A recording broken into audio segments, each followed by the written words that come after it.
Hello again to all subscribers and listeners of this channel. Today, in our modern age, we are witnessing a growing number of women complain about not having enough strong female characters in film. This despite the massive amount of female characters in multiple entertainment genres.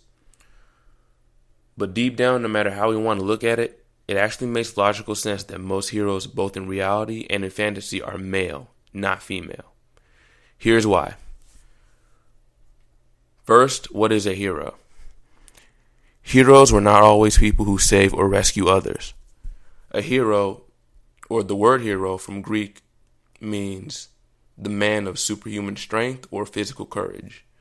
From Old French, hero, 14c, modern French héros, from Latin heroes, plural heroes, hero, demigod, illustrious man, from Greek heroes, plural heroes, demigod, a variant of singular, of which was hero, spelled H-E-R-O-E, unquote. So from what we see, a hero is a man with exceptional qualities such as strength, courage, or intelligence. Someone who is beyond extraordinary, or is extraordinary.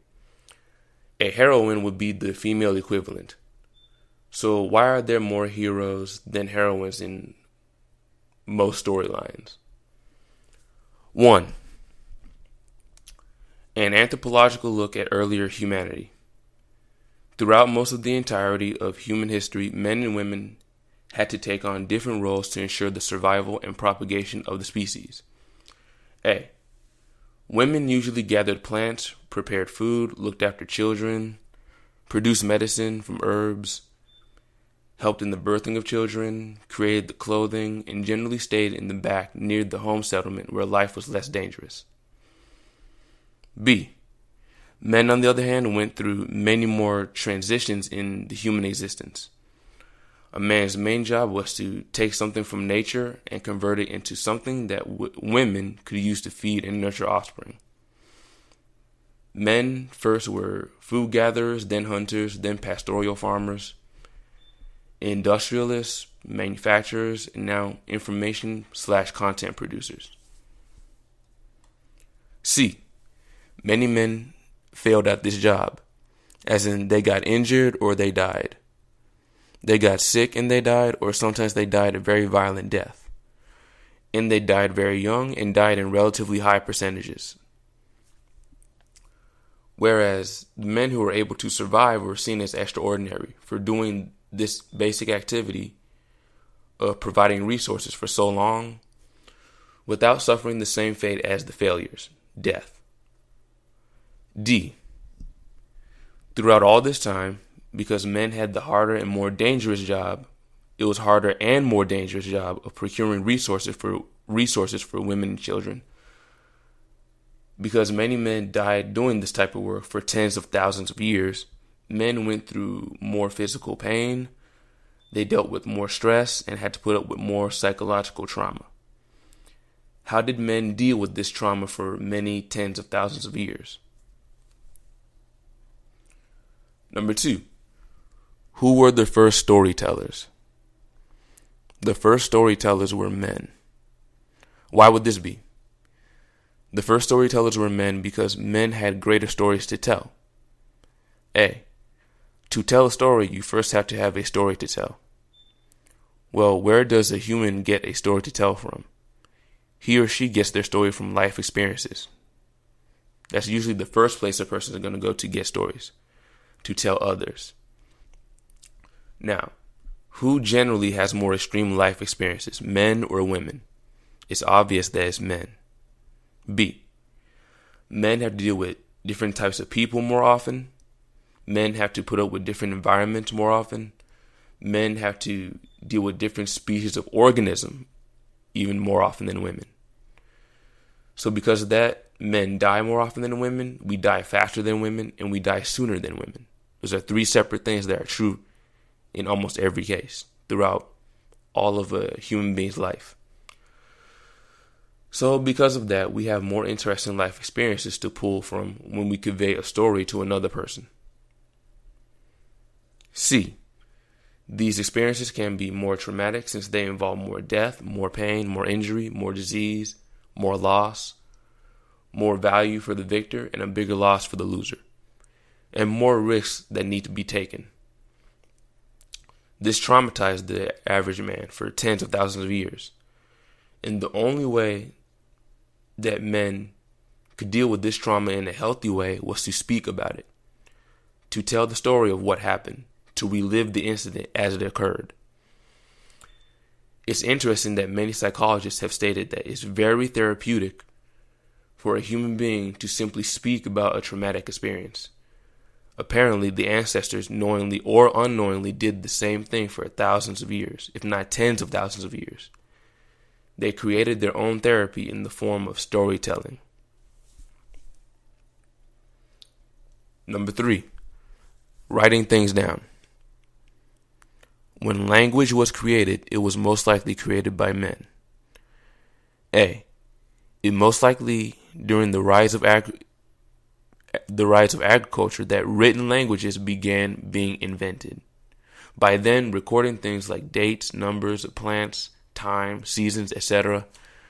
became essential to the proper planting, growing, harvesting, and storage of crops.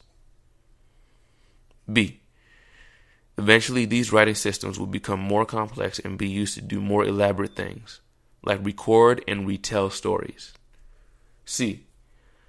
Again, all this is going to be almost exclusively a male activity.